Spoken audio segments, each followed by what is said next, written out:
Guys, അപ്പം ഞാനൊന്ന് നോമ്പെടുക്കാൻ വേണ്ടിയിട്ട് പോകാൻ കേട്ടോ. ഇപ്പോൾ ടൈം വന്നിട്ടൊരു 4 മണിയൊക്കെ ആയിട്ടുണ്ടാവും. ഞാനിപ്പോൾ എഴുന്നേറ്റു, പല്ലൊക്കെ തേച്ചു. പിന്നെ ഞാൻ ഉറങ്ങാൻ നോക്കുമ്പോൾ ചോറൊക്കെ വെച്ചിട്ടുണ്ടായിരുന്നു. അമ്മ എനിക്ക് കുറച്ച് ചോറൊക്കെ വെച്ച് തന്നു. പിന്നെ ഞാൻ കുറച്ച് മീനും മുട്ടയും അതൊക്കെ സെറ്റാക്കിയിട്ടുണ്ടായിരുന്നു ചോറിൻ്റെ കൂടെ കഴിക്കാൻ വേണ്ടിയിട്ട്. ഇപ്പോൾ ഈ ഡേറ്റ് 2-3 വർഷമായിട്ട് തുടർച്ചയായിട്ട് ഞാൻ ഒറ്റ നോമ്പ് മാത്രം എടുക്കാറുണ്ട് കേട്ടോ. എല്ലാ വർഷവും ഒരു നോമ്പ് എടുക്കാറുണ്ട്. അതുപോലെ ഇന്ന് ഞാൻ എടുക്കാമെന്ന് വിചാരിച്ചു കേട്ടോ. അങ്ങനെ നമ്മൾ ഫുഡ് കഴിക്കാൻ വേണ്ടിയിട്ട് പോവാണ്. അതായത് പള്ളിയിൽ ബാങ്ക് വിളിക്കുന്നതിന് മുന്നേ നമ്മൾ ഫുഡ് കഴിച്ച് കഴിയണം. ബാങ്ക് വിളിച്ച് കഴിഞ്ഞാൽ പിന്നെ കഴിക്കാൻ പാടില്ല. അങ്ങനെയാണ് എനിക്ക് എൻ്റെ ഫ്രണ്ടൊക്കെ പറഞ്ഞു തന്നതാണ് കേട്ടോ. ഇങ്ങനെ എന്നൊക്കെ പറഞ്ഞിട്ട് അങ്ങനെ ഞാനിതാ മുട്ടയൊക്കെ പൊരിച്ചിട്ടുണ്ടായിരുന്നു. പിന്നെ ഇത് ഈ ഒരു നങ്കും കൊഞ്ചനൊക്കെ പൊരിച്ചിട്ടുണ്ടായിരുന്നു. പിന്നെ നല്ല അടിപൊളി കൊഞ്ചൻ മാങ്ങയൊക്കെ ഇട്ട് വറ്റിച്ച് വെച്ച മൊളേഷനായിരുന്നു കേട്ടോ. ഉറങ്ങാൻ നേരത്ത് ഞാൻ ആക്കിയതായിരുന്നു കേട്ടോ. ഇതൊക്കെ ചോറ് മാത്രം അമ്മ വെച്ചെന്നു, ബാക്കിയൊക്കെ ഞാൻ ആക്കി കേട്ടോ. രാവിലെ എഴുന്നേക്കൽ എന്ന് പറഞ്ഞാൽ വലിയ ടാസ്ക്കാണ് ഗൈസ്. ഞാനെപ്പോഴും 7 മണി ആ ഒരു ടൈമിലല്ലേ എഴുന്നേക്കാറ്. അതുകൊണ്ട് തന്നെ ഞാൻ അലാറം വെച്ചിട്ടുണ്ടായിരുന്നു കേട്ടോ, ഉറങ്ങിപ്പോകുന്നത് മേടിച്ചിട്ട്. അങ്ങനെ നമ്മൾ ഫുഡ് കഴിക്കുകയാണ്. സത്യം പറഞ്ഞാൽ ഇന്ന് എൻ്റെ ഫ്രണ്ടിൻ്റെ വീട്ടിൽ നോമ്പോറയായിരുന്നു കേട്ടോ. അങ്ങനെ പിന്നെ ഞാൻ നോമ്പെടുക്കാമെന്ന് വിചാരിച്ചു കേട്ടോ. എന്തായാലും നോമ്പോർക്ക് പോകുന്നുണ്ട്, അപ്പോൾ നോമ്പെടുത്തിട്ട് പോകാമെന്ന് വിചാരിച്ചു. കാരണം അവരൊക്കെ നോമ്പെടുത്തിട്ടാണല്ലോ ഉണ്ടാവുക. ഞാൻ മാത്രം നോമ്പെടുക്കാണ്ട് പോകണ്ടെന്ന് വിചാരിച്ചിട്ട് ഞാനും നോമ്പെടുത്തിട്ടുണ്ടായിരുന്നു. അപ്പം ഞാൻ ഫുഡ് കഴിക്കുകയാണ് കേട്ടോ. ഇത് ഏകദേശം സമയം വന്നിട്ട് ഒരു 4:15, 4:30 ആയിട്ടുണ്ടാവും. കാരണം ഞാൻ എഴുന്നേറ്റ് 4 മണിക്കാണെങ്കിലും പല്ലൊക്കെ തേച്ച് റെഡിയായി വരുന്നത് ആ ഒരു സമയത്തായിരിക്കും കേട്ടോ. അങ്ങനത്തെ രാവിലെ ഞാൻ കോളേജിലേക്ക് പോയിട്ടുണ്ട് കേട്ടോ. അവിടെ നിന്ന് ഞങ്ങൾ എല്ലാവരും കൂടെയാണ് ഫിദേൻ്റെ വീട്ടിലേക്ക് പോകുന്നത്. അങ്ങനെ അവളുടെ വീട്ടിലെത്തി ഞാൻ കുളിച്ചിറങ്ങുമ്പോഴേക്കും കറക്റ്റ് ബാങ്ക് കൊടുത്തിട്ടുണ്ടായിരുന്നു ഗൈസ്. അങ്ങനെ നമ്മൾ നോമ്പ് തുറക്കാൻ വേണ്ടിയിട്ട് പോവാണ്. അങ്ങനെ ഞങ്ങൾ വരുന്നതെന്ന് പറഞ്ഞിട്ട് അവളും അവളുടെ ഉമ്മക്ക് കൂടെ ഇത്രയും എണ്ണക്കടികളും ഫ്രൂട്ട്സൊക്കെ സെറ്റ് ചെയ്തിട്ടായിരുന്നു. എന്തായാലും നല്ല വൈബായിരുന്നു കേട്ടോ. ഞാനാണേ എപ്പോഴും ഇങ്ങനെ ഫുഡ് കഴിച്ചുകൊണ്ടിരിക്കുന്നത് കൊണ്ട് തന്നെ എനിക്ക് നല്ല വിശപ്പുണ്ടായിരുന്നു ഗൈസ്. പക്ഷേ ഈ ഒരു നോമ്പ് തുറക്കുന്ന ഈ ഒരു സമയമാകുമ്പോഴേക്കും എനിക്ക് വിശപ്പൊന്നും ഇല്ലായിരുന്നു. വെള്ളം കുടിക്കണം എന്നുള്ള ഒരു ഇതായിരുന്നു കേട്ടോ.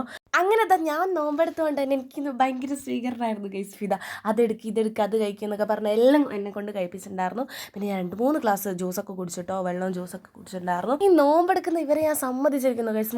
30 ദിവസമൊക്കെ ഇവർ നോമ്പെടുക്കത്തില്ലേ. കുറേയൊക്കെ നമ്മൾ ഉറങ്ങി തീർത്താൽ കൊള്ളാമെന്നുണ്ട്. പക്ഷേ ജോലിക്ക് പോകുന്ന ആൾക്കാരും സ്കൂളിൽ പോകുന്ന കുട്ടികളൊക്കെ എക്സാമിൻ്റെ ടൈമിലായാലും ഒക്കെ നോമ്പൊക്കെ എടുത്തിട്ടല്ലേ വരാറുള്ളത്. അവരെയൊക്കെ ഞാൻ സമ്മതിച്ചിരിക്കുന്നു ഗൈസ്. അങ്ങനെ ഞങ്ങൾ നോമ്പൊക്കെ തുറന്ന ക്ഷീണത്തിൽ ഇങ്ങനെ ഫോണൊക്കെ നോക്കിയിരിക്കാൻ കേട്ടോ. ഞാൻ ശരിക്കും പറഞ്ഞാൽ വീണ് പോയിട്ടോ. കാരണം ഒരു നേരം ഫുഡ് കഴിക്കാണ്ട് ഇരിക്കാനായിട്ട് കൊണ്ട് പറ്റത്തില്ല ഗൈസ്.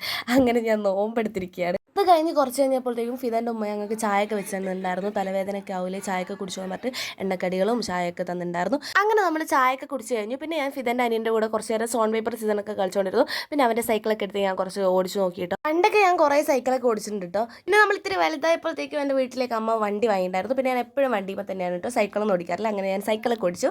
അങ്ങനെ നോമ്പൊക്കെ തുറന്ന് ഞങ്ങളിത് ഇവിടെ ഇരുന്ന് കുറേ നേരം സംസാരിച്ചിട്ടുണ്ടായിരുന്നു. ഇവരുടെ പയ്യോളി ഭാഷയെ പറ്റിയിട്ട് ഞങ്ങൾ കുറേ ചിരിച്ച് ഒരു വഴിയായി ഗൈസ്. കുറച്ച് കഴിഞ്ഞപ്പോൾ ഞങ്ങൾ ലൂഡോ ഒക്കെ കളിച്ച് അതിനുശേഷം ഞങ്ങളിത് നേരെ ഫുഡ് കഴിക്കാൻ വേണ്ടിയിട്ട് പോവാണ് കേട്ടോ.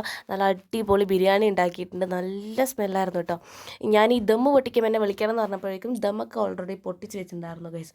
പിന്നെ നമുക്ക് വീഡിയോ എടുക്കാൻ പറ്റിയിട്ടുണ്ടായിരുന്നില്ല. പിന്നെ ഇത് സൂപ്പർ ബീഫ് ഫ്രൈ ഒക്കെ ഉണ്ടായിരുന്നു. ഇതൊക്കെ അവളുടെ ഉമ്മ ഉണ്ടാക്കിയതാണ് കേട്ടോ. അങ്ങനെ ബിരിയാണിയിൽ ഞാനൊരു ലെഗ് പീസ് നോക്കി എടുത്തിട്ടുണ്ടായിരുന്നു. പിന്നെ എനിക്ക് സൈഡായിട്ട് സാലഡും അച്ചാറൊക്കെ ഫിദയാണ് കേട്ടോ ഇട്ടിരുന്നത്. പിന്നെ എനിക്ക് മാത്രം മുട്ട പൊരിച്ചതുണ്ടായിരുന്നു. കാരണം എനിക്ക് മുട്ട പൊരിച്ചത് ഇഷ്ടമായതുകൊണ്ട് ഒരു മുട്ട പൊരിച്ചത് ഞാൻ ബിരിയാണീൻ്റെ കൂടെ എടുത്തിട്ടുണ്ടായിരുന്നു. പക്ഷെ ഒന്നും അങ്ങോട്ടേക്ക് കഴിക്കാൻ പറ്റുന്നില്ല ഗൈസ്. ഈ ഗ്യാസ് കയറിയിട്ടാണോ എന്താണെന്ന് അറിയില്ല. പിന്നെ നമ്മൾ നോമ്പ് തുറക്കുന്ന സമയത്ത് കുറേ എണ്ണക്കടികൾ കഴിച്ചല്ലോ, അതുകൊണ്ടാണെന്ന് തോന്നുന്നു കേട്ടോ. അങ്ങോട്ടേക്ക് കഴിക്കാൻ വേണ്ടിയിട്ട് പറ്റുന്നില്ല ഗൈസ്. അങ്ങനെ നമ്മൾ ഫുഡൊക്കെ കഴിച്ച് നേരെ തിരിച്ച് വീട്ടിലേക്ക് പോവാണ് കേട്ടോ. ഫിദൻ്റെ ഉമ്മ ഞങ്ങൾക്ക് പാർസലൊക്കെ ആയി തിന്നിട്ടുണ്ടായിരുന്നു കേട്ടോ. വീട്ടിലേക്ക് കൊടുക്കാം കുറച്ച് എണ്ണക്കടിയും ചോറൊക്കെ.